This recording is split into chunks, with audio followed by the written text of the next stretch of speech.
Kapag nananalangin kayo, huwag kayong tutulad sa ginagawa ng mga pakitang tao. Mahilig silang manalangin ng nakatayo sa mga sambahan at sa mga kanto ng lansangan para makita ng mga tao. At kapag nananalangin kayo, huwag kayong gumamit ng maraming salita na wala namang kabuluhan tulad ng ginagawa ng mga taong hindi kumikilala sa Diyos. Akala nila ay sasagutin sila ng Diyos kung mahaba ang kanilang panalangin. Huwag niyo silang gayahin dahil alam na ng inyong Ama kung ano ang kailangan ninyo bago pa man ninyo ito hingin sa Kanya. Kaya manalangin kayo ng katulad nito.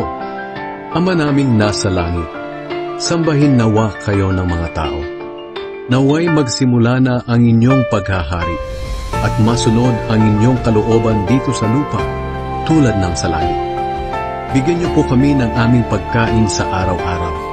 Patawarin niyo kami sa aming mga kasalanan, tulad ng pagpapatawad namin sa mga nagkasala sa amin. At huwag niyo kaming hayaang matukso, kundi iligtas niyo po kami kay Satanas.